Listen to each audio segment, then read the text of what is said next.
Chapter 1. He kept hitting snooze while his mother was dying, unable to pay for her medicine. The first alarm, at 5 o'clock a.m. was an optimistic shriek he silenced with a lazy slap. The second, at 5:09, was a pathetic negotiation with reality, dismissed with a groan. The third, at 5:18, was the sound of failure itself. Each press of the button was a tiny, sweet betrayal, a 9-minute dose of oblivion that cost more than he could imagine. His antagonist was not a person, it was the warm, heavy comfort of his duvet, a plush tomb he willingly entered every morning. A text message glowed on his nightstand, a crack of harsh light in his self-imposed darkness. It was from Dr. Evans. Alex, the hospital needs the deposit for the neurolecin treatment by Friday. We see not proceed otherwise. Friday. That was tomorrow. $15,000. The number felt like a physical weight on his chest, suffocating him. The solution was right there, waiting in his inbox. An email with the subject line, Urgent, Project Fujiwara Kickoff. A Japanese tech firm wanted a complete brand overhaul, a massive, career-making project. The lead designer, Mr. Fujiwara himself, was a legend. He was also in Tokyo. The kickoff call, the one that would seal the deal and release the 50% advance payment, was scheduled for 5:30 a.m. His time. It was the only way. Alex sat up, the room spinning. He could do this. He had to. He stumbled to the kitchen, made a cup of instant coffee that tasted like dirt and desperation, and sat at his desk. He opened the files, his mind a fog of anxiety.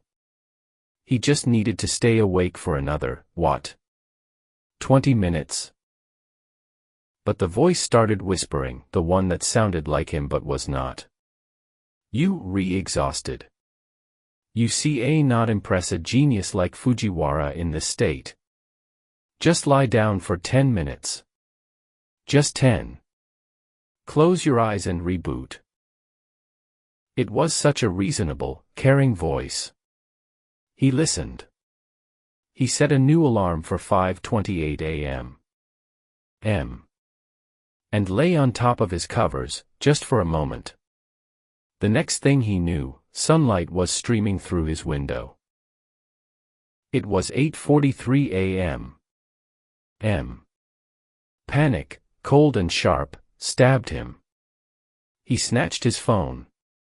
Missed calls. And an email.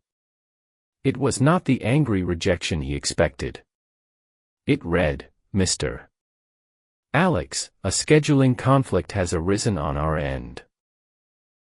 Mr. Fujiwara was very impressed with your portfolio and would like to extend you a final opportunity. The call has been rescheduled for tomorrow, same time. 5:30 a.m.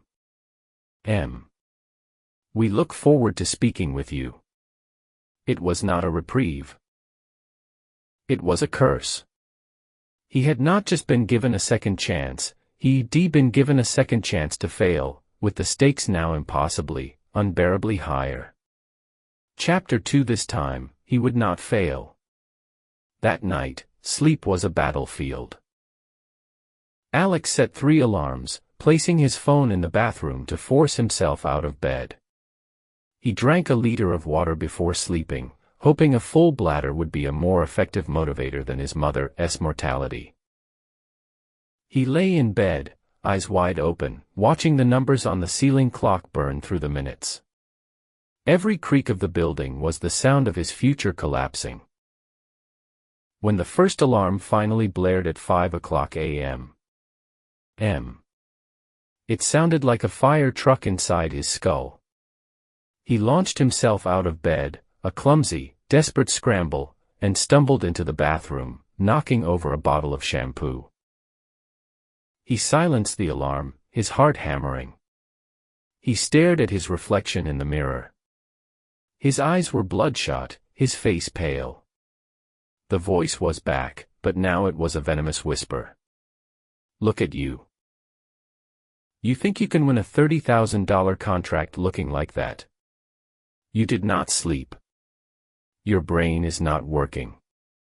You, stammer, you, make a fool of yourself, and you, lose everything. Go back to sleep. Wake up at 7, send an apology. Live to fight another day. He was shaking. The logic was so cruel, so seductive. He was too tired to fight it. Maybe the voice was right. Defeated, he walked back to his bedroom, the cold floorboards feeling like a path to the gallows. He crawled under the covers, the warmth instantly wrapping around him like a snake. Just one more day, he whispered to the empty room. I'll figure it out. He slept. He slept through 5:30. He slept through the sunrise. He was woken at 9:15 by his phone ringing. It was not Dr. Evans. It was his mother. Her voice was a fragile, paper-thin thing. Alex, honey. She began, her words broken by a shallow cough. The doctor, he was just here. He said the window is closing. He used that word. Closing. There was no accusation in her voice, no anger. Just a deep, bottomless well of fear. And it was that placid terror, that gentle acceptance of the fate he was choosing for her, that finally broke him. He hung up the phone and stared at the wall, a single, hot tear tracing a path through the stubble on his cheek. He had not just hit snooze on an alarm, he hit snooze on his mother's life. Chapter 3 Desperation is a powerful anesthetic. It numbs you to shame.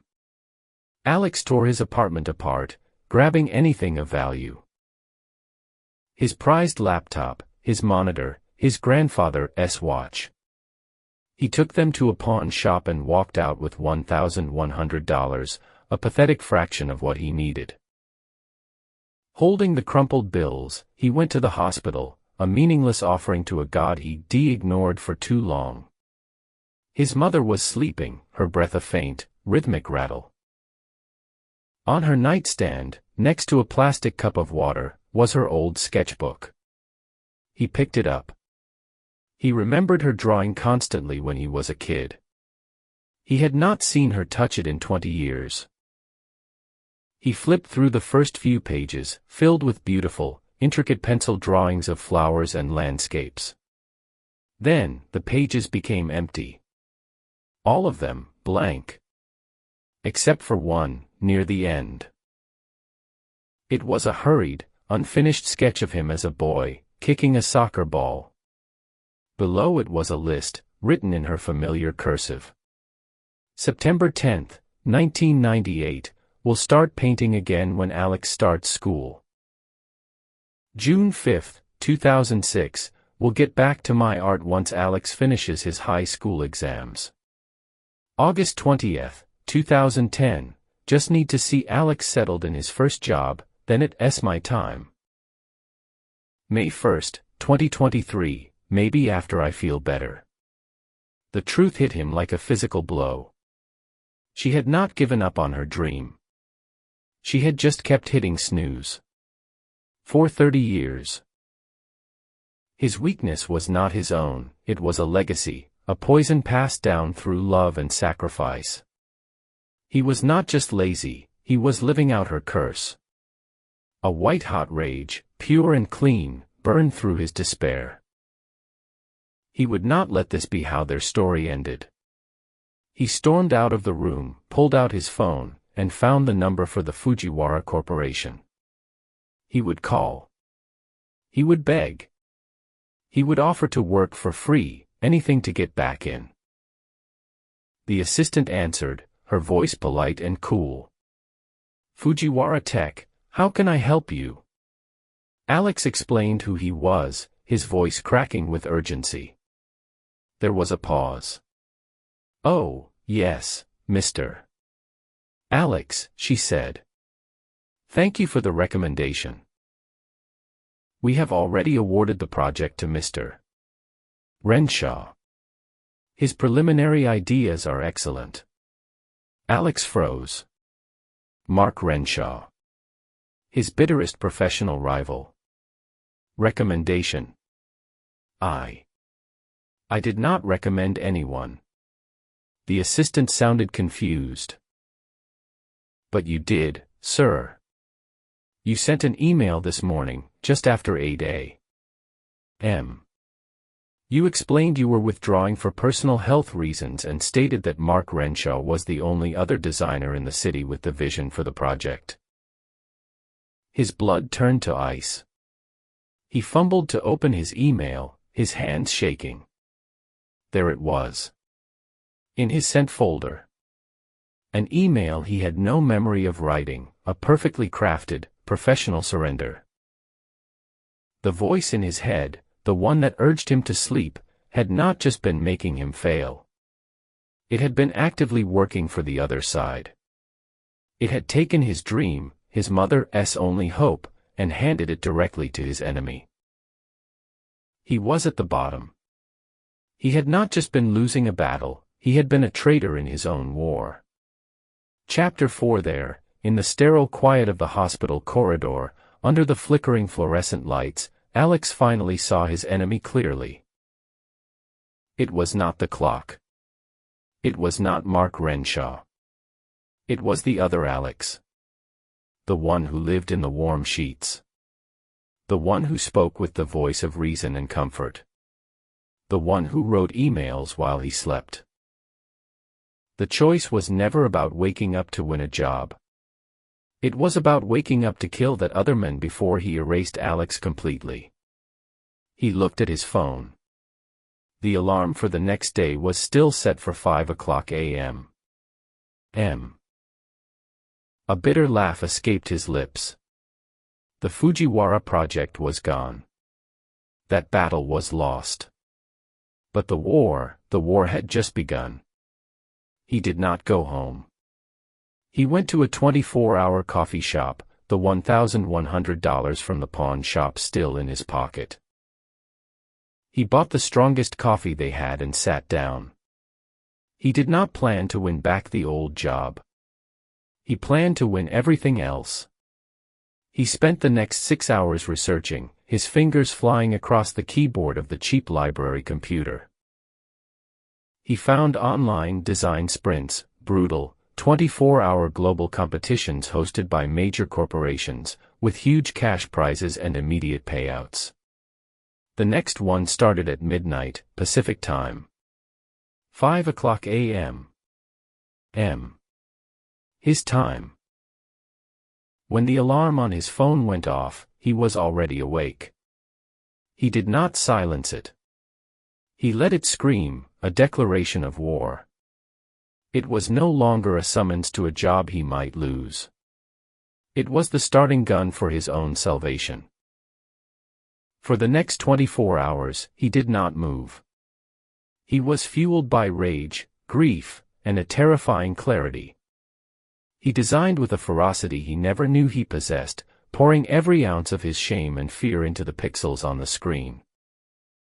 He ignored the emails, the notifications, the exhaustion. He was a machine built for one purpose. He submitted his final project with 3 minutes to spare and passed out on the sticky coffee shop table. He woke up to an email. "Congratulations. You have won the OmniCorp Global Design Sprint. The prize was $20,000. It was more than enough." 2 months later, Alex stood by his mother's hospital window, watching the sunrise. The neurolecin was working. Color had returned to her cheeks. In her hands, she held her sketchbook, and for the first time in decades, she was drawing. Her phone chimed softly, a reminder for her morning medication. Without hesitation, she reached over, silenced it, and took the pills. She had stopped hitting snooze. Alex looked from her to the dawn breaking over the city. On the nightstand, his own phone lay face down. The snooze button was still there, a tiny, harmless icon on a screen of glass. But it was no longer a temptation.